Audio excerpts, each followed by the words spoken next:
Welcome to engage experts insurance agency.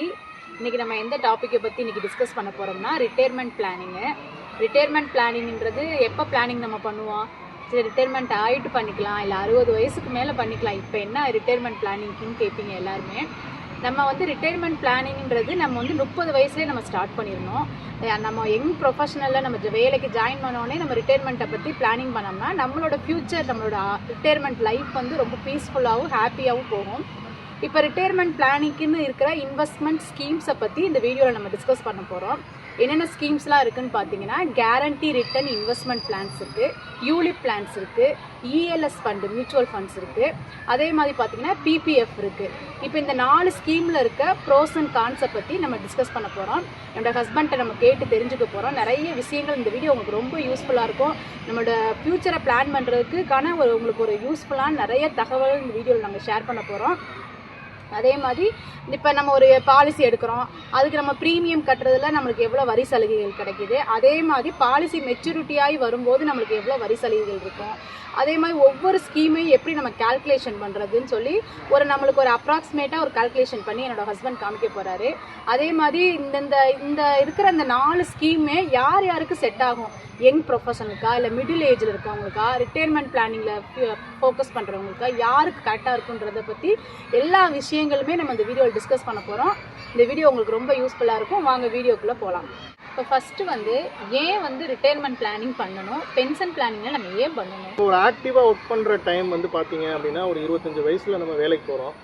ஒரு 55 வயசு வரைக்கும் 60 வயசு வரைக்கும் நம்ம நல்லா வேலை பார்க்குறோம் அப்படின்னா நம்ம ஆக்டிவ் ஏர்னிங் பீரியட் ஒரு 25 இயர்ஸ் 30 இயர்ஸ் நம்ம ஆக்டிவாக ஏர்ன் பண்ணக்கூடிய பீரியடு.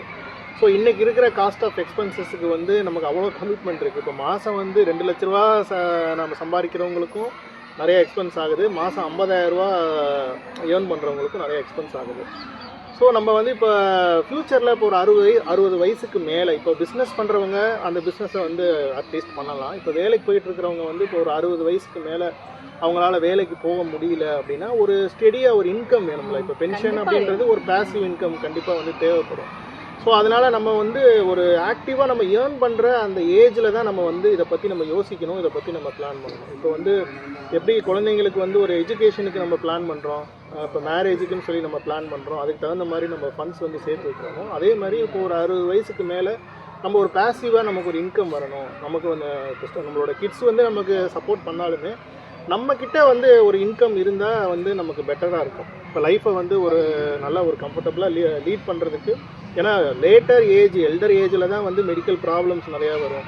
ஸோ அதே மாதிரி நிறையா நமக்கு அந்த நேரத்தில் நம்மளோட நம்மளோட ஓன் எக்ஸ்பென்சஸை நம்ம நம்மளோட கிட்ஸை டிபெண்ட் பண்ணாமல் நம்ம நம்மளோட லைஃப் லிவிங் எக்ஸ்பென்சஸை நம்ம மேனேஜ் பண்ணுறதுக்கு கண்டிப்பாக ஒரு இன்கம் கண்டிப்பாக தேவைப்படும். அதனால் நான் என்ன சொல்லுவேன் அப்படின்னா ஒரு 30 வயசில் இருந்தே நம்ம நம்மளோட ரிட்டையர்மெண்ட்டுக்குன்னு சொல்லி நம்ம பிளான் பண்ணி அதுக்கு தனியாக ஒரு சேவிங்ஸோ ஒரு இன்வெஸ்ட்மெண்ட்டோ நம்ம பண்ண வேண்டியது ரொம்ப ஒரு முக்கியமான விஷயம். வயசான காலத்துல பிள்ளைங்களே எதிர்பார்த்துட்டு இருக்காம நம்ம ஒரு ஃப்ரீயா இருக்கலாம், நம்மளோட தேவைகளை நம்மளே சந்திச்சுக்கலாம். ஒரு பேசிக்கான லிவிங் எக்ஸ்பென்சஸ் இப்போ நம்ம என்ன சொல்கிறது, நம்மளோட ஃபுட் எக்ஸ்பென்ஸ், நம்மளோட மெடிசன் எக்ஸ்பென்சஸ்ஸு, ப்ளஸ் நம்ம ஏதாவது ஒரு ட்ராவல் பண்ணுறோம், நம்மளோட அந்த ஃபியூல் எக்ஸ்பென்சஸ்ஸு, ஸோ ஹெல்த் ரிலேட்டடாக நமக்கு ஏதாவது சின்ன சின்ன பிரச்சனைகள் வருது அப்படின்னா அந்த எக்ஸ்பென்சஸ் இதெல்லாம் நம்ம பார்த்துக்கிட்டோம் அப்படின்னா மற்ற ஒரு சப்போர்ட் வேணும் அப்படின்னா நமக்கு கிட்ஸ் சப்போர்ட் பண்ணுவாங்க. ஸோ அதுக்கு நம்ம அந்த ஒரு பென்ஷன் மாதிரி வர மாதிரி இல்லை ஒரு பேசிவ் இன்கம் மாதிரி நம்ம வர மாதிரி கண்டிப்பாக ஒரு இன்வெஸ்ட்மெண்ட் நம்ம பண்ணணும். ரிட்டையர்மெண்ட் பிளானிங்கில் என்னென்ன ஆப்ஷன்ஸ்லாம் இருக்குது? ரிட்டையர்மெண்ட் பிளானிங்க்கு பார்த்தீங்கன்னா நிறைய இன்வெஸ்ட்மெண்ட் ஆப்ஷன்ஸ் இருக்குது, சேவிங்ஸ் ஆப்ஷன்ஸ் இருக்குது. இப்போ நீங்கள் ஸ்டார்டிங்லேயே வீடியோ இன்ட்ரோவில் சொன்ன மாதிரி ஒரு 4 ஆப்ஷன்ஸ் இருக்குது. 4 ஆப்ஷன்ஸில் இப்போ ஒவ்வொரு ஆப்ஷனை நம்ம டிஸ்கஸ் பண்ணுவோம். கேரண்டீட் ரிட்டர்ன்ஸ் கிடைக்கிற மாதிரி ஒரு இன்வெஸ்ட்மெண்ட் ஆப்ஷன்ஸ் இருக்குது. இப்போ நம்ம ஒரு இன்சூரன்ஸும் வேணும், அதே நேரத்தில் எனக்கு ஒரு நல்ல ரிட்டர்ன்ஸ் கிடைக்கணும் அப்படின்னா யூலிப் ஆப்ஷன்ஸ் போகலாம். பப்ளிக் ப்ராவிடென்ட் ஃபண்ட் இருக்குது, போஸ்ட் ஆஃபீஸு, ஸ்டேட் பேங்க்கில் கொடுக்கக்கூடிய அந்த பிபிஎஃப் பற்றி இந்த வீடியோவில் நம்ம பேசலாம். அதுக்கப்புறம் mutual funds equity linked saving scheme அப்படின்னு சொல்லிட்டு டேக்ஸ் பெனிஃபிட்டோடு சேர்ந்த மாதிரி ஒரு மியூச்சுவல் ஃபண்ட்ஸ் பற்றி இந்த வீடியோவில் நம்ம பேசலாம். ரிட்டையர்மெண்ட் பிளானிங்க்கு ஏன் கேரண்டி ரிட்டர்ன் இன்வெஸ்ட்மெண்ட் பிளானை சூஸ் பண்ணணும் அப்படின்னு நிறைய பேர் கேட்பாங்க. அதையே நம்ம சூஸ் பண்ணணும் அப்படின்னு. கேரண்டீட் ரிட்டர்ன் இன்வெஸ்ட்மெண்ட் பிளான் அப்படின்றது என்ன அப்படின்னா அந்த ஸ்கீம்லேயே அந்த வார்த்தையே உங்களுக்கு சொல்லுதில்ல, கேரண்டி. அதில் வந்து என்ன அந்த இப்போ இன்சூரன்ஸ் கம்பெனிஸில் நிறையா இந்த மாதிரி பிளான்ஸ் வந்து ஆஃபர் பண்ணுறாங்க. இதில் என்ன ஒரு பெனிஃபிட் அப்படின்னா அவங்க வந்து கேரண்டீடாக வந்து உங்களுக்கு இவ்வளோ அமௌண்ட் வந்து கிடைக்கும் அப்படின்ற மாதிரி உங்களுக்கு அக்ரிமெண்ட்டில் போட்டு கொடுத்துருவாங்க. ஃபார் எக்ஸாம்பிள் வந்து இப்போ கேரண்டீடு இன்வெஸ்ட்மெண்ட் பிளான் வந்து இப்போ ஒருத்தர் ஒரு 40 வயசில் எடுக்கிறாருன்னு வச்சுக்கோங்க. ஒரு கால்குலேஷன் பண்ணியே நான் சொல்கிறேன். இப்போ 40 வயசில் ஒருத்தர் வந்து ஒரு 2 lakhs rupees வந்து இன்வெஸ்ட் பண்ணுறாரு, ஒரு 10 வருஷத்துக்கு இன்வெஸ்ட் பண்ணுறாரு அப்படின்றத ஒரு எக்ஸாம்பிளுக்கு நம்ம எடுத்துக்கலாம். இப்போ ஒரு வருஷத்துக்கு வந்து 2 lakhs இன்வெஸ்ட் பண்ணுறாரு அப்படின்னா ஒரு 10 வருஷத்துக்கு அவர் வந்து 2 lakhs வந்து கட்டுவார். ஸோ 10 வருஷத்துக்கு ரெகுலராக கட்டுவார். ஸோ 10 வருஷத்தில் அவர் வந்து 20 லட்ச ரூபா பே பண்ணியிருப்பார். ஸோ அவருக்கு 12வது வருஷத்துலேருந்து 30 வருஷத்துக்கு வந்து பார்த்தீங்க அப்படின்னா ஒவ்வொரு வருஷமும் 1,94,000 ரூபா அவருக்கு வந்து இப்போ ஒரு பேசிவ் இன்கமாக வரும். நான் சொல்கிறது வந்து இப்போ ஒரு கம்பெனி எக்ஸாம்பிள் எடுத்து சொல்கிறேன். இந்த மாதிரி ஒவ்வொரு இன்சூரன்ஸ் கம்பெனியில் ஒவ்வொரு மாதிரியான ஒரு பே அவுட் வந்து கொடுப்பாங்க. ஸோ இப்போ ஒரு என்ன சொல்கிறது, ஒரு ஆவரேஜாக வந்து ஒரு 2 lakhs வந்து ஒரு வருஷத்துக்கு அவங்களுக்கு 2 lakhs வந்து ஒரு 30 வருஷத்துக்கு கொடுப்பாங்க. 30 வருஷம் அந்த பே அவுட் வாங்கினதுக்கப்புறம் 31வது வருஷம் அவங்க ஏற்கனவே அவர் கட்டின அந்த 20 லட்ச ரூபா வந்து அவருக்கு திரும்பவும் கொடுத்துருவாங்க, மெச்சூரிட்டியாகவும் கொடுத்துருவாங்க. ஆமாம், மெச்சூரிட்டியும் கொடுத்துருவாங்க. ஒன்னொன்று இதில் இன்சூரன்ஸும் கிடைக்குது. இப்போ வந்து ஒரு வருஷத்துக்கு அவர் 2 லட்ச ரூபா ப்ரீமியம் பே பண்ணுறாருல, அந்த ப்ரீமியம் பே பண்ணுற அந்த 10 வருஷம் அந்த வெயிட்டிங் பீரியட் அந்த ஒரு வருஷத்துக்கு வந்து பார்த்தீங்க அப்படின்னா அவருக்கு வந்து கிட்டத்தட்ட ஒரு 22 லட்ச ரூபாய்க்கு இன்சூரன்ஸ் கவரேஜும் கொடுக்குறாங்க. ஸோ இதுதான் வந்து கேரண்டீட் சேவிங்ஸ் பிளான். இப்போ கேரண்டீட் சேவிங்ஸ் பிளானில் வந்து இந்த இன்சூரன்ஸ் கம்பெனியில் நீங்கள் பே பண்ணுற ப்ரீமியம் என்ன பண்ணுவாங்கன்னா ஸ்டாக் மார்க்கெட்லேயோ அந்த மாதிரி ரிஸ்க்கான ஒரு இதில் வந்து இன்வெஸ்ட்மெண்ட் பண்ண மாட்டாங்க. அவங்க வந்து கேரண்டீடாக அவங்களுக்கு ரிட்டர்ன்ஸ் கொடுக்குறேன் அப்படின்ற மாதிரி அக்ரிமெண்ட்டில் அவங்க போட்டதுனால அவங்க என்ன அக்ரிமெண்ட்டில் போட்டிருக்காங்களோ, இப்போ நான் சொன்ன மாதிரி இப்போ வருஷத்துக்கு 2 லட்ச ரூபா 30 வருஷத்துக்குன்னு சொல்லி போட்டாங்க அப்படின்னா அந்த 2 லட்ச ரூபா அப்படின்றது வந்து ஸ்டாண்டர்டாக ஒரு பேசிவ் இன்கம் மாதிரி வந்துகிட்டே இருக்கு. அதனால தான் இதை எல்லாரும் ப்ரிஃபர் பண்ணுறாங்க. இப்போ கொஞ்சம் வந்து என்ன சொல்கிறது, எனக்கு ரொம்ப ரிஸ்க் எடுக்க முடியாத இன்வெஸ்டர்ஸ் இருப்பாங்க. எனக்கு ரிஸ்கே வேணாம், ஸ்டாக் மார்க்கெட்டில் இன்வெஸ்ட் பண்ணுற மாதிரியான பிளான்லாம் எனக்கு வேணாம், எனக்கு வந்து என்னோட கேபிட்டல் வந்து எனக்கு சேஃபாக இருக்கணும். இப்போ அவங்க 2 lakhs பார்த்து பாலிசி எடுத்தோடனே அவங்க இன்சூரன்ஸ் கவரேஜும் கிடைக்காது, இன்சூரன்ஸ் கவரேஜும் ஸ்டார்ட் ஆகிடும். அவங்களோட கேபிட்டல் அமௌண்ட்டும் அவருக்கு வந்து ஒரு சேஃபாக இருக்குது, இன்சூரன்ஸ் கவரேஜும் கிடைக்குது. இப்போ இந்த ரிட்டையர்மெண்ட் ஆனதுக்கப்புறம் அந்த 30 வருஷத்துக்கு வந்து அவருக்கு ஒரு பேசிவ் இன்கமும் கிடைக்குது. ரெண்டாவது அந்த பேசிவ் இன்கம் முடியும் போது அவருக்கு ஏற்கனவே கட்டின அந்த மொத்த ப்ரீமியமும் வந்து ரிட்டர்ன் ஆயிடுது. இது போக இன்னும் டேக்ஸ் பெனிஃபிட்டும் கிடைக்குது. ப்ரீமியம் பே பண்ணும்போது டேக்ஸ் பெனிஃபிட்டும் கிடைக்குது. அவர் வந்து பே அவுட் வாங்கும்போது வந்து அதுக்கு பே அவுட் ஆப்ஷன்ஸுக்கு வந்து இப்போ வந்து 2.5 லட்ச ரூபா உள்ளார வந்து ப்ரீமியம் பே பண்ணுறவங்களுக்கு வந்து டேக்ஸ் ஃப்ரீ மெச்சூரிட்டிக்கு வந்து டேக்ஸும் கிடையாது. பிலோ 2.5 lakhs கீழே வந்து ப்ரீமியம் பே பண்ணுறாங்க அப்படின்னா அவங்களுக்கு கிடைக்கக்கூடிய மெச்சூரிட்டிக்கும் வந்து டேக்ஸ் வந்து கிடையாது. இப்போ வந்து ரொம்ப எனக்கு வந்து ரிஸ்க் இருக்கக்கூடாது, அதே நேரத்தில் என்னோட கேபிட்டல் வந்து எனக்கு ரொம்ப ப்ரொடெக்டடாக இருக்கணும், என்னோட மணி வந்து எனக்கு சேஃபாக வந்து எனக்கு திரும்ப எனக்கு ஒரு நல்ல ஒரு என்ன சொல்கிறது, ஒரு போனஸோட ஒரு நல்ல ரிட்டர்ன்ஸோட எனக்கு வந்து வரணும் அப்படின்ற மாதிரி எதிர்பார்க்குறவங்க அந்த கேரண்டீடு சேவிங்ஸ் பிளான். சரி, இப்போ அந்த policy guarantee return investment policy எடுக்கிறார் ஒருத்தர் 40 yearsல இருக்கவங்க, அவருக்கு அன்எக்ஸ்பெக்டடாக எதிர்பாராத விதமாக அவர் டெத் ஆகிட்டாங்க அப்படின்னா எப்படி இருக்கும்? அந்த ப்ரீமியம் பே பண்ணும்போது அவர் டெத் ஆகிட்டாரு அப்படின்னா அந்த இன்சூரன்ஸ் கவரேஜை அவரோட நாமினி கொடுத்துருவாங்க. சரி. கேரண்டி ரிட்டர்ன் இன்வெஸ்ட்மெண்ட் பிளானுக்கும் யூலிப் பிளானுக்கும் என்ன டிஃப்ரென்ஸ்? ரெண்டுமே இன்சூரன்ஸில் ஆஃபர் பண்ணுறது தானே. கேரண்டீட் ரிட்டர்ன் பிளான் அப்படின்றது வந்து இப்போ நான் சொன்ன மாதிரி வந்து கேரண்டீடாக அவங்களுக்கு வந்து அக்ரிமெண்ட்டில் போட்டு கொடுத்துட்றாங்க. இப்போ 30 வருஷத்துக்கு நான் வந்து வருஷத்துக்கு 1,94,000 ரூபா கொடுக்குறேன், 2 லட்ச ரூபா கொடுக்குறேன் அப்படின்ற மாதிரி பாண்டில் போட்டு கொடுத்துருவாங்க. யூலிப் பிளானில் அப்படி போட்டு கொடுக்க மாட்டாங்க. யூலிப் பிளான் அப்படின்றது என்ன அப்படின்னா யூனிட் லிங்க்டு இன்சூரன்ஸ் பிளான் அப்படின்னு சொல்லுவாங்க. யூனிட் லிங்க்டு அப்படின்றது என்ன அப்படின்னா அவங்க இன்வெஸ்ட்மெண்ட் பண்ணுவாங்க. உங்ககிட்ட கலெக்ட் பண்ணுற ப்ரீமியமை ஒரு போர்ஷன் ஆஃப் தி ப்ரீமியமை வந்து ஒரு இன்சூரன்ஸ் கவரேஜ் உங்களுக்கு ப்ரொவைட் பண்ணுவாங்க. எப்படி கேரண்டீட் சேவிங்ஸ் பிளானில் உங்களுக்கு ஒரு இன்சூரன்ஸ் கவரேஜ் கிடைக்குதோ அதே மாதிரி யூலிப் பிளான்லேயும் உங்களுக்கு ஒரு இன்சூரன்ஸ் கவரேஜும் கிடைக்கும். அதே நேரத்தில் ஒரு பார்ட் ஆஃப் தி அமௌண்ட் என்ன பண்ணுவாங்கன்னா இன்வெஸ்ட்மெண்ட் பண்ணுவாங்க. இன்வெஸ்ட்மெண்ட் பண்ணுற ஆப்ஷன் வந்து கஸ்டமர் சூஸ் பண்ணலாம். இப்போ ஸ்டாக் மார்க்கெட்டில் இன்வெஸ்ட்மெண்ட் பண்ணணும், இல்லை வந்து ஸ்டாக் மார்க்கெட்டில் வேணால் இப்போ வந்து டெப்டில் இன்ஸ்ட்ருமெண்ட்டில் வந்து இன்வெஸ்ட்மெண்ட் பண்ணணும், கடன் பத்திரங்களில், இல்லை எனக்கு ஸ்டாக் மார்க்கெட்டும் கடன் பத்திரங்களும் கலந்து இன்வெஸ்ட்மெண்ட் பண்ணணும் அப்படின்ற மாதிரி சூஸ் பண்ணுற ஆப்ஷன் வந்து யூலிப்பில் கொடுக்குறாங்க. யூலிப் வந்து எப்படின்னா நமக்கு வந்து ரிட்டர்ன்ஸ் வந்து கொஞ்சம் அதிகமாக கிடைக்கக்கூடிய வாய்ப்புகள் இருக்குது. கேரண்டீட் ரிட்டர்ன்ஸ் சேவிங்ஸ் பிளானில் கிடைக்கக்கூடிய ரிட்டர்ன்ஸை விட யூலிப்பில் வந்து நமக்கு ரிட்டர்ன்ஸ் வந்து கொஞ்சம் அதிகமாக கிடைக்கக்கூடிய வாய்ப்புகள் இருக்குது. இப்போ அது வந்து அதோட பர்பஸ் வேறு, இதோட பர்பஸ் வேறு. கேரண்டீட் சேவிங்ஸ் பிளானோட பர்பஸ் வந்து என்ன அப்படின்னா 10 வருஷம் பணம் கட்டுறோம், ஒரு 30 வருஷத்துக்கு நமக்கு ஒரு பேசிவ் இன்கம். ஸோ அந்த மாதிரி ஒரு தேவை இருக்கிறவங்களுக்கு அந்த கஸ்டமர், அந்த மாதிரி தேவை இருக்கிற கஸ்டமருக்கு அந்த ப்ராடக்ட். யூலிப் வந்து எப்படின்னா 5 வருஷம் லாக்இன் பீரியட் இருக்கும். 5 வருஷத்துக்கு அந்த பணத்தை நீங்கள் எடுக்க முடியாது.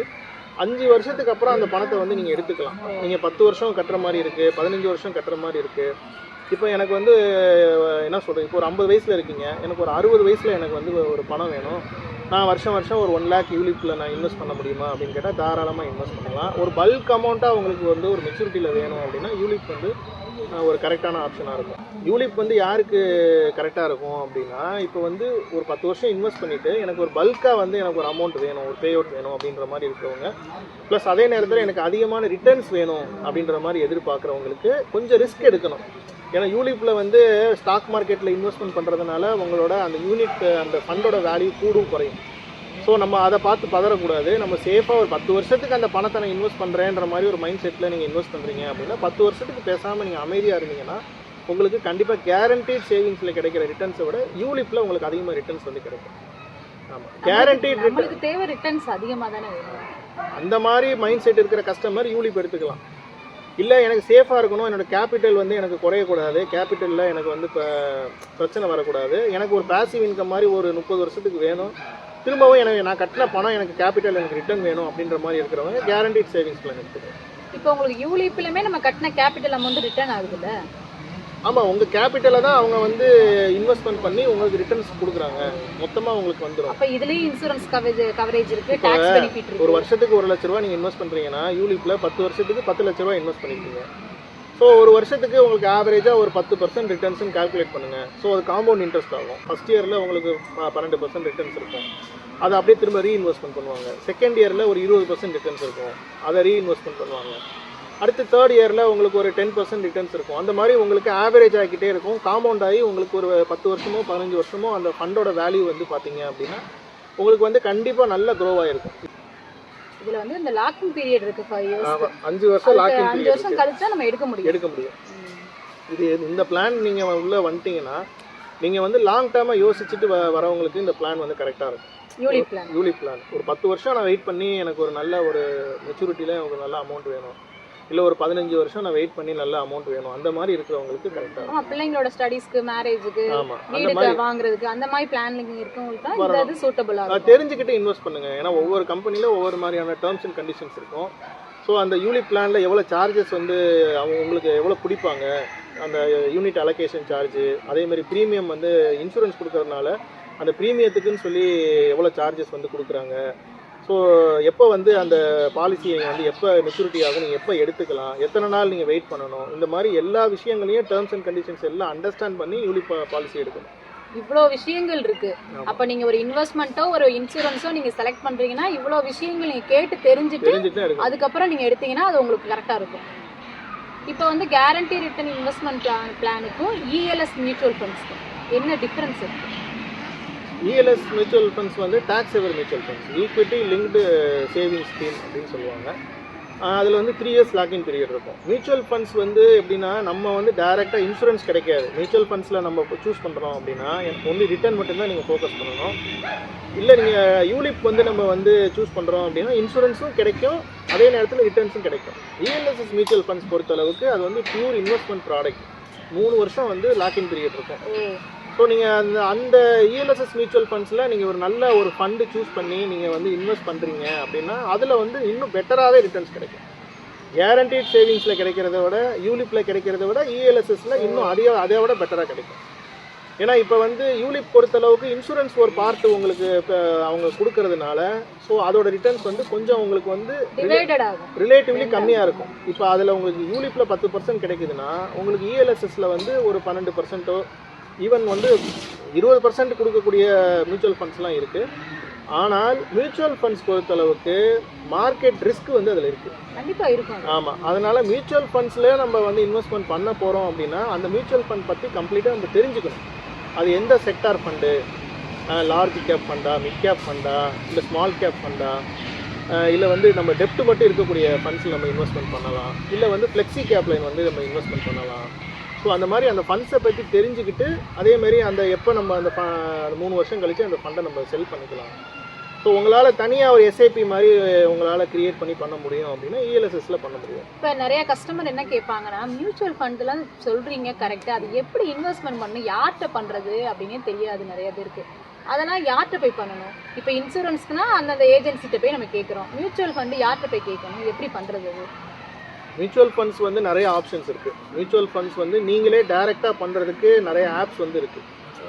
ஸோ அந்த ஆப் வந்து எப்படின்னா நீங்கள் கேஒய்சி பண்ணிவிட்டு பேங்க் அக்கௌண்ட்டை நீங்கள் லிங்க் பண்ணிவிட்டு, அந்த நாலேஜ்லாம் இல்லாதவங்க, ஆப்பில் போய்லாம் பண்ண தெரியாதவங்க மியூச்சுவல் ஃபண்ட் டிஸ்ட்ரிபியூட்டர் மூலிமா நீங்கள் பண்ணிக்கலாம். ஆத்தரைஸ்டு மியூச்சுவல் ஃபண்ட் டிஸ்ட்ரிபியூட்டர்ஸ் இருக்காங்க. இப்போ நம்ம என்கேஜ் எக்ஸ்பர்ட் இன்சூரன்ஸ் ஏஜென்சி வந்து ஆத்தரைஸ்டு மியூச்சுவல் ஃபண்ட் டிஸ்ட்ரிபியூட்டர் தான். மோர் தென் 45 மியூச்சுவல் ஃபண்ட்ஸ் வந்து நம்ம ஆஃபர் பண்ணிகிட்டு இருக்கோம். ஸோ நம்மள மாதிரி மியூச்சுவல் ஃபண்ட் டிஸ்ட்ரிபியூட்டர் மூலிமா கேஒய்சி பண்ணிவிட்டு நம்ம வந்து அவங்களுக்கு வந்து ஃபுல் கைடன்ஸ் வந்து கொடுப்போம். ஸோ டிஸ்ட்ரிபியூட்டர்ஸோட வேலை என்ன அப்படின்னா அவங்களோட ஃபினான்ஷியல் ரெக்யர்மெண்ட் பார்ப்பாங்க. அவங்களுக்கு என்ன மாதிரி ஒரு தேவைகள் இருக்குது, ஸோ என்ன பர்பஸ்க்காக வந்து அவங்க பணம் வந்து இன்வெஸ்ட் பண்ணணும், எத்தனை வருஷம் அவங்களால வெயிட் பண்ண முடியும், 3 வருஷம் வெயிட் பண்ணுறதுக்கு அதுக்கு தகுந்த மாதிரி ஃபண்ட்ஸ் கொடுப்போம், 5 வருஷம்னா அதுக்கு தகுந்த மாதிரி ஃபண்ட்ஸ் கொடுப்போம், இல்லை 10 வருஷம்னா அதுக்கு தகுந்த மாதிரி ஃபண்ட்ஸ் கொடுப்போம். அதே நேரத்தில் அவங்களுக்கு வந்து ஒரு ரெகுலராக ஒரு மார்க்கெட் பற்றின ஒரு இன்ஃபர்மேஷன் வந்து நம்ம கொடுத்து கைட் பண்ணிகிட்டே இருக்கலாம். ஸோ இந்த மாதிரி கொஞ்சம் நீங்கள் உங்களால் வந்து செல்ஃபாக லேர்ன் பண்ணி டைரெக்டாக இன்வெஸ்ட் பண்ண முடியும் அப்படின்னா நீங்கள் வந்து லேர்ன் பண்ணி பண்ணலாம். யூடியூப்பில் நிறையா ரிசோர்ஸஸ் இருக்குது. எப்படி இன்வெஸ்ட்மெண்ட் பண்ணணும், அதே மாதிரி உங்களோட ஆப் நீங்கள் எந்த ஆப்பில் பண்ணணுன்றதெல்லாம் நீங்கள் சூஸ் பண்ணி பண்ணலாம். இல்லை எனக்கு ஒரு கைடன்ஸ் வேணும் அப்படின்னா இந்த மாதிரி authorised mutual fund distributors AMFI exam pass பண்ணி லைசன்ஸ் எடுத்த மியூச்சுவல் ஃபண்ட் டிஸ்ட்ரிபியூட்டர்ஸை நீங்கள் காண்டாக்ட் பண்ணலாம். உங்களுக்கு மியூச்சுவல் ஃபண்ட்ஸ் வந்து இன்வெஸ்ட்மெண்ட் சப்போர்ட் தேவைப்படுது அப்படின்னா நீங்கள் என்கேஜ் எக்ஸ்பர்ட்ஸை நீங்கள் வந்து காண்டாக்ட் பண்ணலாம். இப்போ வந்து கேரண்டீட் ரிட்டர்ன் இன்வெஸ்ட்மெண்ட் பிளானுக்கும் பிபிஎஃப்க்கும் என்ன டிஃப்ரென்ஸ்? இப்போ கேரண்டீட் இன்வெஸ்ட்மெண்ட்டில் நான் வந்து சொன்ன மாதிரி கேரண்டீடாக உங்களுக்கு வந்து ஒரு பேசிவ் இன்கம் வந்துகிட்டே இருக்கும். நான் சொன்ன ஒரு கால்குலேஷனில் உங்களுக்கு 30 வருஷத்துக்கு இந்த பணம் வந்துகிட்டே இருக்கும் அப்படின்றத சொன்னேன். 31வது வருஷம் நீங்கள் கட்டின அமௌண்ட்டும் ரிட்டர்ன் ஆயிரும் அப்படின்றதையும் நான் சொன்னேன். பிபிஎஃப்ன்றது என்னென்னா ஒரு government scheme, central government scheme, public provident ஃபண்டுன்னு சொல்லுவாங்க. இது வந்து 15 இயர்ஸ் இன்வெஸ்ட்மெண்ட் பண்ணக்கூடிய ஒரு ப்ராடக்ட். ஸோ அந்த 1.5 lakhs வரைக்கும் ஒரு வருஷத்துக்கு நீங்கள் வந்து இன்வெஸ்ட்மெண்ட் பண்ணிக்கலாம். மினிமம் ஒரு 500,000 rupeesலேருந்து அதிகபட்சம் 1.5 lakhs வரைக்கும் உங்களால் இன்வெஸ்ட்மெண்ட் வந்து பண்ணிக்க முடியும். இதில் வந்து ஆவரேஜ் ரிட்டர்ன்ஸ் வந்து ஒரு 7%லேருந்து 7.5% வரைக்கும் உங்களுக்கு வந்து வருஷம் கொடுத்து அது காம்பவுண்ட் ஆகிக்கிட்டே இருக்கும்.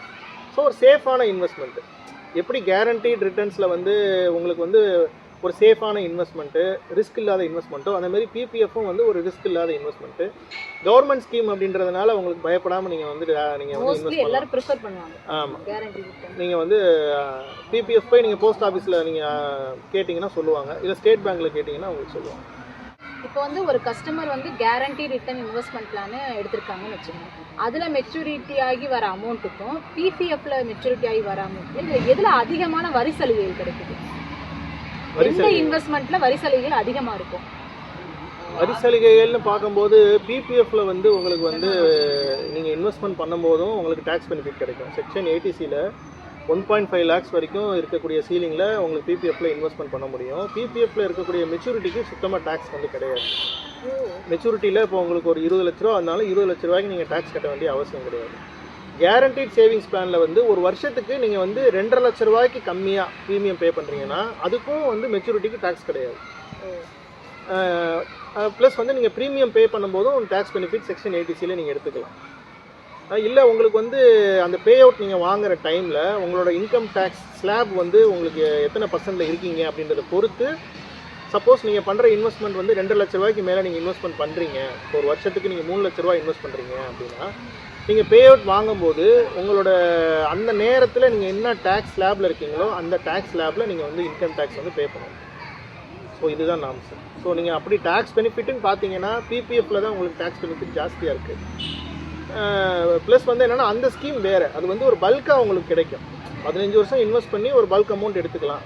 இதில் வந்து ஒரு 10 வருஷம் நீங்கள் இன்வெஸ்ட் பண்ணி ஒரு 30 வருஷத்துக்கு ஒரு பேசிவ் இன்கம் மாதிரி நீங்கள் எடுத்துக்கலாம். நம்மளுக்கு வந்து இங்கே இன்சூரன்ஸ் கவரேஜ் வந்து உங்களுக்கு பிபிஎஃப்ல கிடைக்கும். பிபிஎஃப்ல கிடைக்காது. நமக்கு இன்சூரன்ஸ் கவரேஜ் வந்து இந்த பிளான் இன்சூரன்ஸோட வேணும் அப்படின்னா நம்ம கேரண்டீட் சேவிங்ஸோ இல்லை யூலிப்போ நம்ம எடுத்துக்கலாம். இப்போ இருக்க அந்த மெடிக்கல் எக்ஸ்பென்சஸ்க்கு இன்சூரன்ஸோட எடுத்தால் நமக்கு நல்லது தானே? இன்சூரன்ஸ் மெடிக்கல் எக்ஸ்பென்சஸ்க்கு வந்து ஹெல்த் இன்சூரன்ஸ்ன்றது நம்ம தனியாக கண்டிப்பாக எடுக்கணும். ஹெல்த் இன்சூரன்ஸ் வேறு, லைஃப் இன்சூரன்ஸ் வேறு. லைஃப் இன்சூரன்ஸ்ன்றது வந்து எப்படின்னா பியூராக லைஃப் இன்சூரன்ஸ்ன்றது டேர்ம் இன்சூரன்ஸ் தான் லைஃப் இன்சூரன்ஸ். இப்போ வந்து கம்மியான ப்ரீமியமில் உங்களுக்கு வந்து அதிகமான கவரேஜ் வேணும் அப்படின்னா டேர்ம் இன்சூரன்ஸ் தான் வந்து இருக்கிறதுலே பெஸ்ட்டு இன்சூரன்ஸ் ப்ராடக்ட். இல்லை இன்வெஸ்ட்மெண்ட் சேவிங்ஸோட வேணும் அப்படின்னா கேரண்டீட் சேவிங்ஸுக்கு போகலாம், இல்லைனா யூலிப்புக்கு போகலாம். மெடிக்கல் எக்ஸ்பென்சஸை வந்து நம்ம ஹேண்டில் பண்ணணும், கிளைம் பண்ணணும் அப்படின்னா நம்ம வந்து ஒரு ஹெல்த் இன்சூரன்ஸ் தான் எடுத்துக்கணும். கேபிட்டல் கெயின் டேக்ஸ்ன்றது என்னது? கேபிட்டல் கெயின் டேக்ஸ்ன்றது வந்து மியூச்சுவல் ஃபண்ட்ஸில் வந்து அந்த டேக்ஸ் வந்து நம்ம பே பண்ணுற மாதிரி இருக்கும். மியூச்சுவல் ஃபண்ட்ஸில் நீங்கள் வந்து இஎல்எஸ்எஸ் மியூச்சுவல் ஃபண்ட்ஸில் நீங்கள் இன்வெஸ்ட்மெண்ட் பண்ணிவிட்டு ஒரு வருஷத்துக்கு நீங்கள் வந்து செல் பண்ணி எடுக்கிற அமௌண்ட் வந்து 1 lakh கீழே இருந்துச்சு அப்படின்னா உங்களுக்கு டேக்ஸ் வராது. மியூச்சுவல் ஃபண்ட்ஸில் 1 lakக்கு மேலே வந்து கேபிட்டல் கெயின் ஆகிருக்கு, நீங்கள் இன்வெஸ்ட் பண்ணுற அமௌண்ட் வந்து ப்ராஃபிட் வந்து உங்களுக்கு அதிகமாக இருக்குது, 1 lakக்கு மேலே நீங்கள் அந்த கெயின் எடுக்கிறீங்கன்னா இந்த லாங் டேர்ம் கேபிட்டல் கெயின் டேக்ஸ்னு சொல்லி 10% வந்து நம்ம டேக்ஸ் கட்டணும். இப்போ வந்து ரிட்டையர்மெண்ட் பிளானு, நம்ம பென்ஷன் பிளானிங்லாம் பண்ணுறோம் ஃப்யூச்சருக்கு அப்படின்றப்ப நம்ம ஏன் விலைவாசியை நம்ம ஏன் கன்சிடர் பண்ணணும் பிளான் பண்ணுறப்ப? ஆமாம், கண்டிப்பாக இன்ஃப்ளேஷன் பற்றி கேட்குறீங்க. இப்போ இன்ஃப்ளேஷன் விலைவாசின்றது இப்போ வந்து நம்ம இப்போ ஒரு விலைவாசி இருக்குது, ஃப்யூச்சரில் ஒரு மாதிரி இருக்கும். அந்த விலைவாசியெல்லாம் பார்த்து தான் நீங்கள் இன்வெஸ்ட்மெண்ட் சூஸ் பண்ணணும். இப்போ விலைவாசி உயர்வு வந்து ஆவரேஜாக வந்து ஒரு 6% 7% விலைவாசி உயர்ந்துட்டு இருக்கு அப்படின்ற மாதிரி சொல்கிறாங்க. ஸோ என்னென்னா இன்றைக்கி நம்ம ஒரு 50,000 வச்சு ஒரு ஃபேமிலியை ரன் பண்ணிகிட்ருக்கோம் அப்படின்னா அந்த 50,000 வந்து ஒரு 5 வருஷம் கழித்து நமக்கு பத்தாமல் போயிடும்.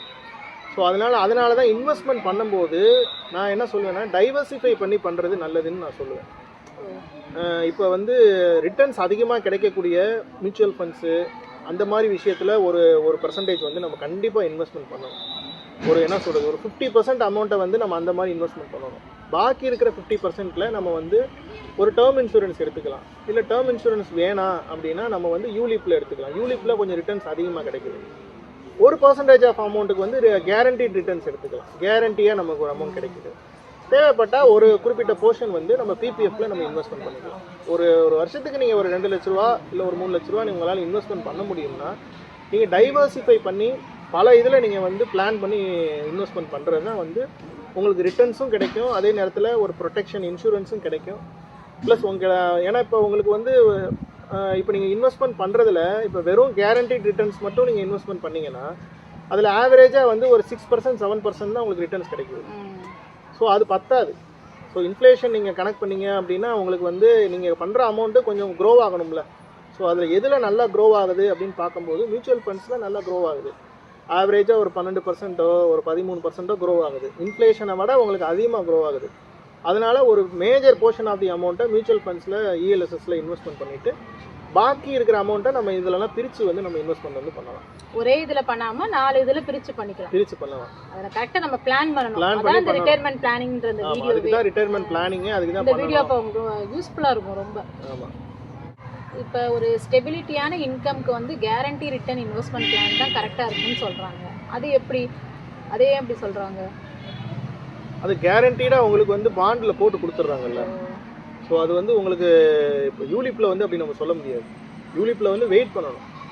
யூலிப்பில் நீங்கள் வந்து மார்க்கெட்டோட பெர்ஃபார்மன்ஸை பொறுத்து ஃபண்டு வேல்யூ ஏறும், ஃபண்டு வேல்யூ குறையும். ஸோ அது வந்து நம்ம ஷார்ட் டேர்மில் எனக்கு பணம் தேவைப்படும், இல்லை எனக்கு பணம் தேவைப்படும் போது நான் எடுத்துருவேன் அப்படின்ற மாதிரி ஒரு தேவை இருக்கிறவங்க யூலிப்பில் பண்ணக்கூடாது.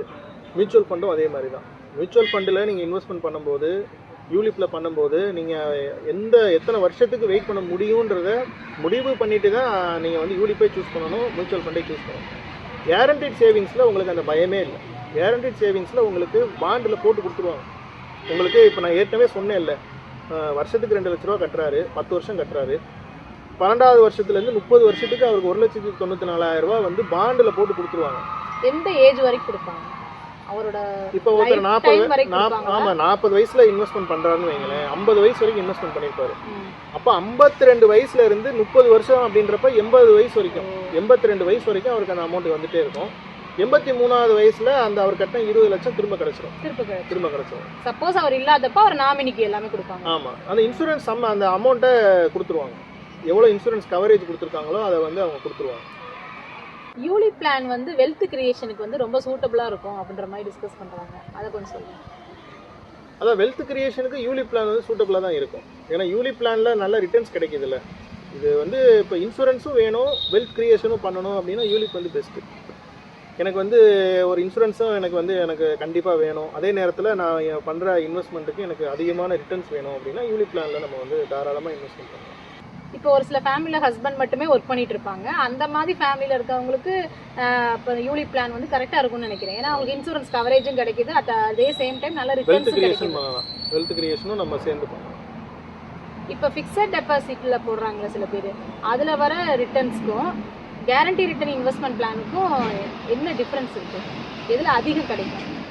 ஃபிக்ஸட் டெபாசிட் பொறுத்தளவுக்கு 5 வருஷத்துக்கு ஃபிக்ஸட் டெபாசிட் பண்ணால் தான் வந்து டேக்ஸ் பெனிஃபிட் கிடைக்கும். ப்ளஸ் வந்து அதில் டேக்ஸ் எல்லாம் பிடிச்சாங்க அப்படின்னா அதோட ரிட்டர்ன்ஸ் வந்து பார்த்தீங்கன்னா 5% கீழே தான் இருக்கும். ஸோ அதனால் ஃபிக்ஸட் டெபாசிட்டை விட கண்டிப்பாக கேரண்டீட் ரிட்டர்ன்ஸ்ன்றது வந்து ஒரு நல்ல ரிட்டர்ன்ஸ் வந்து கண்டிப்பாக நமக்கு கிடைக்கும். ஏன்னா கேரண்டீட் ரிட்டர்ன்ஸ் பொறுத்தளவுக்கு மோர் தேன் 6%க்கு மேலே ரிட்டர்ன்ஸ் கிடைக்குது. அதே நேரத்தில் கன்சிஸ்டண்ட்டாக ஒரு என்ன சொல்கிறது, ஒரு ஸ்டாண்டர்டான ஒரு பாசிவ் இன்கம் வந்து நமக்கு கிடைக்குது. அதே நேரத்தில் கேபிட்டல் அமௌண்ட்டும் நமக்கு திரும்ப கிடைக்குது, டேக்ஸ் பெனிஃபிட்டும் கிடைக்குது. ஃபிக்ஸட் டெபாசிட்டை விட நமக்கு வந்து கேரண்டீட் ரிட்டர்ன்ஸ் வந்து ரிட்டர்ன்ஸ்லேயும் பெஸ்ட்டு. ப்ளஸ் வந்து நமக்கு இன்சூரன்ஸ் ஆப்ஷன்ஸ் இருக்குல்ல, ஃபிக்ஸட் டெபாசிட்டில் போட்டிங்கன்னா அதில் உங்களுக்கு இன்சூரன்ஸ் கிடைக்காது.